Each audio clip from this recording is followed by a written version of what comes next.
Good morning everybody and a very warm welcome to Ringwood South, and today we're going to be talking about the extension project. A little while ago, a few weeks ago probably, I was talking about the extension I was going to build one, and I've since built one. The extension I've built isn't really the one it wasn't the original one that I was talking about, the Lytton project. This is just a little mini extension, a get me by extension. And so, excuse me, I just wanted to talk you through it really, and the reason for building it. The dimensions of the layout currently without the extension is 13 feet by 2. With the extension I've added another 2 feet, so now roughly about 15 and a half, around that sort of mark, in total, by 2 feet. And basically, the reason why I wanted to do the extension was, a lot of it's to do with the 50s at 50 event, because that's still going to happen at some point, whether it be this month or by the end of the year, but it will be done. I did also say I was going to get another sound chip for my class 50, which I have done, and that will be on a separate video. But basically the reason for the extension is partially to do with that, with the 50s at 50 event, because what I found was, my current layout only will take, the station I should say will take basically one loco plus 3 coaches, and I at least wanted 4 coaches because that makes it a little bit more reasonable and a bit more acceptable, whereas a loco and 3 coaches really just didn't quite work for me. So I needed to find a way of trying to get that extra length in the limited space that I had. So that was partially the objective that I had set myself. I also wanted to make it a scenic section, so that was something else that had to go on there. So I had to work out how I was going to get around that, and also how to fit a removable backboard on it. And that was the biggest challenge that I had, with that extension piece. So I tried to keep the costs down to a bare minimum, so I used a lot of recycled pieces. I did spend some money on some pieces, and I'll show you some of the materials I've used. This is just a piece of strip wood. It was originally an 8-foot piece, but I didn't need all 8 feet, but you couldn't get a 6-foot piece. So this is a piece of strip wood that I bought. This is to strengthen the sides for the top and to give it some rigidity, which I'll show you. I think this cost me about £3 something or other, £3.30, something like that. So that was one of the pieces that I bought. One of the other pieces I bought was this PVC, I think, L shape, and I will get on to that as to why I needed that in a little while. And then I went to Hobbycraft, and my love of cards came back, so I bought another 2 big sheets of card, and the majority of it was made from card. So I've used these 2 pieces of card. One was a black piece, one was a black piece, and the other one was a green piece, which is this one.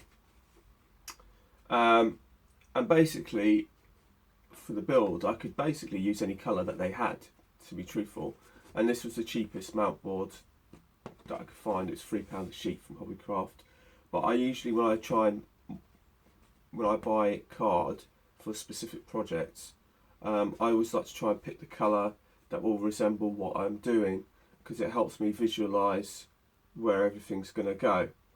I did mention this briefly, like over at the warehouses, because it was brick, I used burgundy cards to begin with, and that helped me visualise the buildings because it's like a brick colour, because it's that red colour. This is a green colour, so this was used to represent the ground, the grass, so that again helped me visualise where the grass area was going to go. I bought a black piece, and also I guess you'll know why I'm going with this one. but basically that helped me visualise where the road was going to go. So these are the pieces that I've used. So let me take you to the actual extension and I'll show you what I mean. So here we are at the station end of the layout, and as you can see, I have a test train here on the station. And one of the other requirements and objectives for this piece extension is it had to blend in with what was here already. And I had the bridge here and I had the road here, so it had to blend in with all of this. Now, as you can see, I've got a test train here with my class 20 and 3 coaches. And as you can see, the bridge is just here. And there's no way that you could fit another coach in there. So it's literally just a loco and 3 coaches. Now, the class 20 is one of my shorter ones. And obviously I've pulled it back a bit more to give it that extra space to sort of allow for some of the bigger locos to fit up until the end there. So that's basically where like a class 50 would be. So the coaches are roughly in the right place. So that's kind of the objectives that I had to set myself.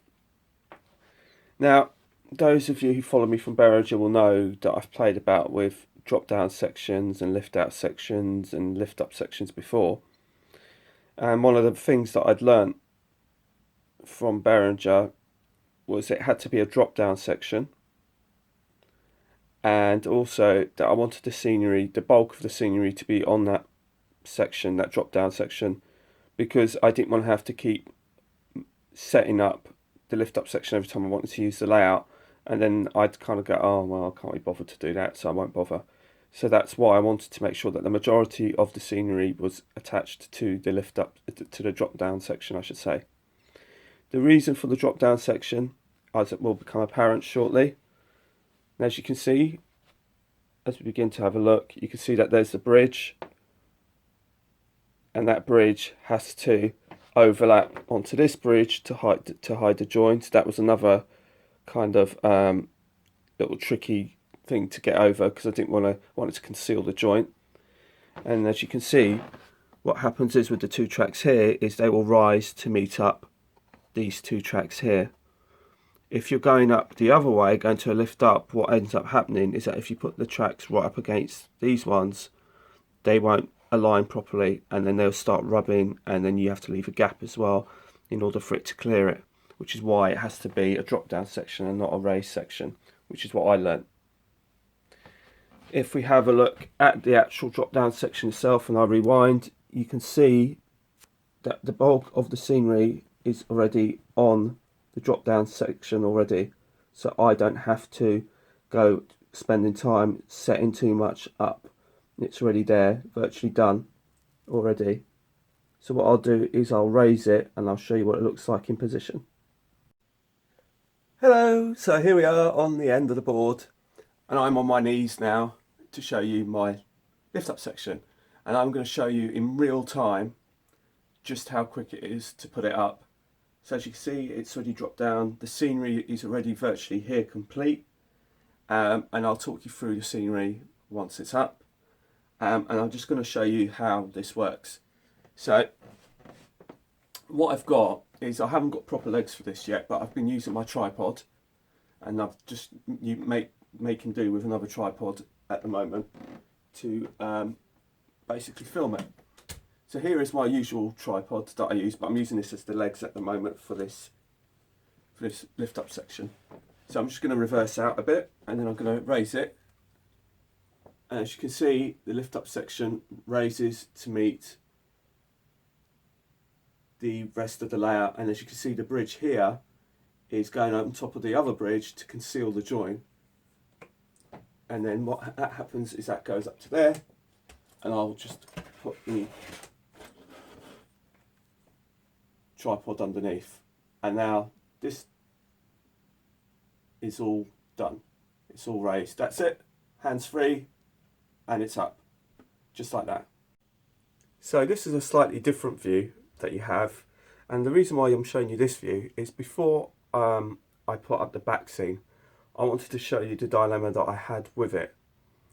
Now, I'll show you in just a jiffy why I've done what I've done, but let me explain it to you first. Now, a little while ago, I said to you that I bought this piece of L-shaped plastic. Now, the reason for this L-shaped plastic is because of the backboard. Now, all these backboards that you can see running along here are all screwed into the backboard. Now, the problem with the drop-down section is that I can't screw the backboard to the drop-down section, and that's because when it drops, basically the backboard will hit the end of the board and you can't drop it, and also the backboard will be sticking out like that and come out and get in the way basically of just day-to-day living when I'm not using the layout. So I had to think of a way of removing the backboard in a quick release style. And so it's not screwed in, all it is slotted in. And it's slotted in using this L shape.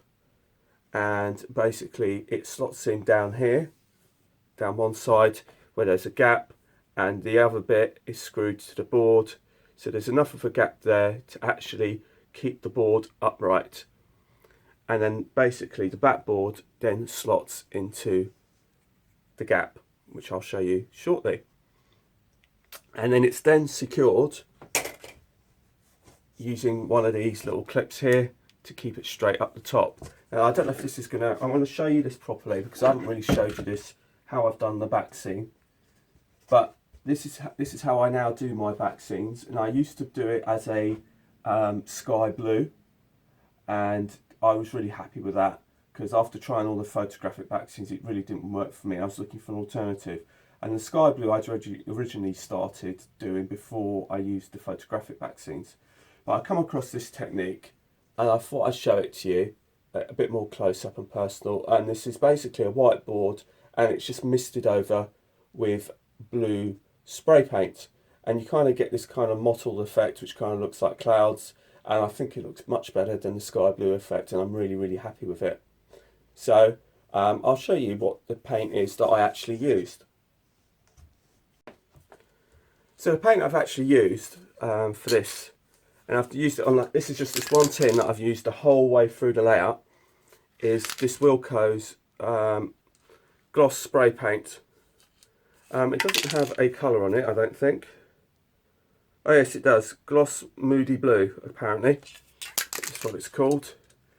And this cost me £4.50. So if you go to Halfords and stuff like that, it's always more expensive. So if you go to Wilko's, this stuff and it's a great colour actually, and you just basically mist it onto the white and it just gives this cloud effect, and it's absolutely superb. I love it. So I'm really pleased with that, and I've done that for the whole layout.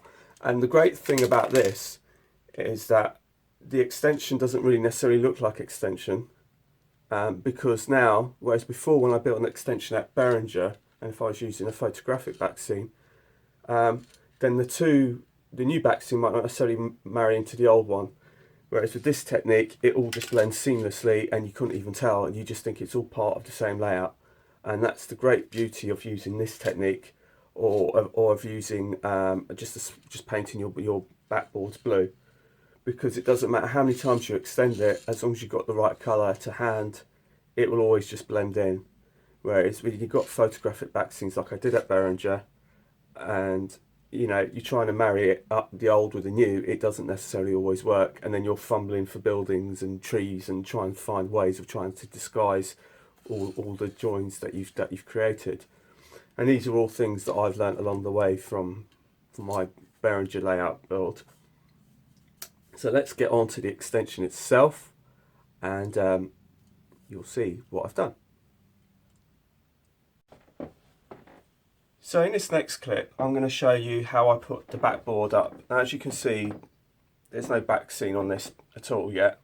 And this is what I want to avoid, because I like this. It looks pretty, I think. But the thing is, when you do filming and things like that, and you get down and all you can see is either a mirror or the curtains, it just doesn't look right. So I had to think of this quick release way of putting this backboard in without causing too much trouble. So here is So here is my backboard, and all I'm going to do is slot it in. And this is, like I said, all done in real time. It's a bit tight, but it is in.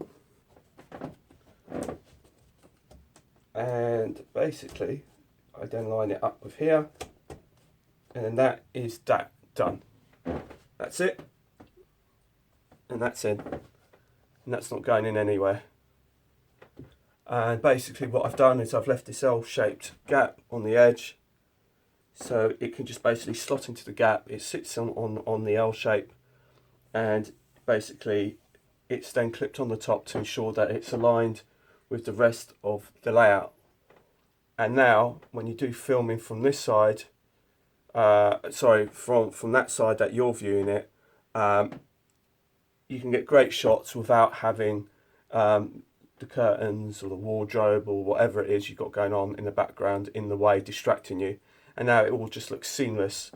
And as you can see, because of this whole kind of effect that I've done here, it all blends in. You know, it's not like I thought, oh well, look, I've put the photograph at Backscene, it's now finished because that's where the layout's finished. Oh, I want it to add the extra now, I've got to try and blend it in somehow.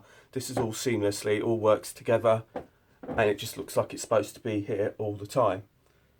So we're now going to have a closer look at the extension and see what we have going on here. So as you can see, this is my new drop down extension. Now I thought I'd give you a quick shot of this without any anything on it, because this is how basically it is when it's dropped down, apart from the backboard. So as you can see, it's got that clip right on the top there, and that makes sure that it's aligned with all the other boards along the edge of the layout. As you can see, there's another clip there, and that all these clips keep the board straight on the top edge. Now as you can see, I haven't quite finished it yet, and we're still a work in progress because I've run out of mod rock, so I haven't been able to do this little section here. So this section is the only section really left to do. I've done the hedging along here, and again that's going to be coated in the same manner as I've done the hedging on the rest of the layout, and that's the same here.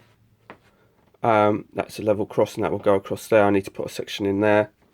I've also, this is some old fencing that I had from Behringer, so I've reused that from Behringer. I've used also this old waiting room that was used up at Offord on the Hill, over on the Behringer and Districts layout, so that's had a repaint. Obviously I had the bridge that I finished with this side, so I wanted to seamlessly try and blend this in as best I could. I haven't finished yet, so it needs to be blended in a bit better, but this is basically, like I was saying before, by using the black card and things, it just helps me visualize where everything's going. But as you can see, there's no join on the bridge at all, because the new section meets up to the wall to hide the old section and hide the join, and that just overlaps. So that's like a nice little clever little piece there. I'm going to put another piece on the end here because that's the bit that spoils it. I haven't done that bit yet. But that's how it is for now. And that stage, that basically is about another 2 feet, which now will allow me to get another loco and another coach. So I can get the coach up to there, uncouple, run down to the end here, and then I can use these sets of points here to run around it.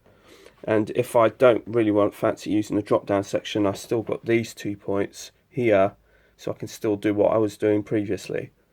And as you can see, it kind of marries in pretty well. I haven't, like I said, done any of the ballasting yet. This is still like a work in progress, but I've done quite a bit over this weekend to try and get this far as it goes. So I'm going to put some buildings in some vehicles, and that will give you a better idea of how it's going to look.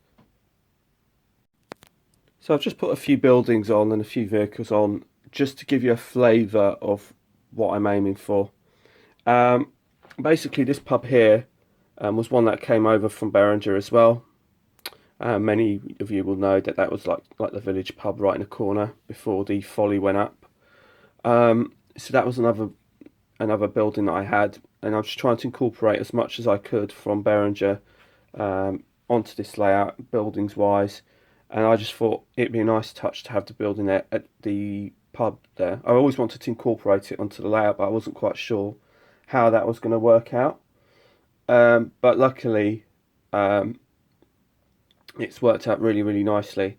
And then after you've got a few cars in the pub car park, the entrance is just round the back here. So they go in, park here, and then maybe they've got, I'm going to get another load of Metcalf kits here to build a few more to put along here. And so basically they've got another place to have their refreshments maybe whilst doing a bit of train spotting or something like that. I think I've got a few more train spotters knocking about that I can sort of pop a few there. And then we've got a little bus stop here, like that, over there with the bus waiting to serve it. Now there's a bit more room along here, so I might move that breakdown scene over here and put that over there. And I think that might look a bit better because it doesn't look so forced as it does over here because it's a bit tight over here. So yeah, as you can now see, if I just sort of zoom back a bit, you can see kind of like the length of what I have now. So you've got the 20 in a far distance right down the end there, top right, and you can sort of see that now I can fit 4 coaches plus 2 locos, one at each end. So I'm really pleased with this now, and like I said, the back scene works really lovely. It just blends in nicely now with the rest of it, and it looks like it should have been here all the time. So obviously I've got plenty still to do. I've got the hedging to finish off. I've got this section to finish off, which is why the hedging is finished there, because I have to do the hillside along here and blend that in along here. The grass looks a bit bright probably on here, but it isn't because I've toned it down. I've just thrown some other scatters and things like that just to break it up a bit so it's not so bright. I guess it's to do with the light in the flat, to be honest. I've also got a few more passengers to put in around there in the building. I've got a few more Ringwood South signs to put up. So by the time I've done all that, it will all start to really, really come together. And I've got the ballasting to do, speed restriction signs to do, ground signals to put in. So these are all bits that still need to be done, but the crux of it is done, and the drop down section works just as how I intend it. And this is its full view. That's about 2 feet long. If I just raise you up, you can see how that clips in on the top there. So there you go. So that's it. So welcome back to my sofa. I hope you've enjoyed this layout update and the extension to the layout. I think you'll agree that the objectives that I set out for myself have been achieved. And I'm really pleased with the results. Although it's not finished, I can see where it's going, I can see how it's going to look, and it does work and run effectively. It has been track tested, so layouts do actually run on that section, so that's not a problem either. So the next video you'll get from me is going to be from my Class 50. I've got the sound chip for my Class 50. It's from DCC Coastal, so if you're interested in hearing the sounds of that Class 50, then that will be on a separate video coming up soon. So until the next time, it's goodbye from Ringwood South, and take care, and speak to you soon. So bye from Ringwood South. Goodbye.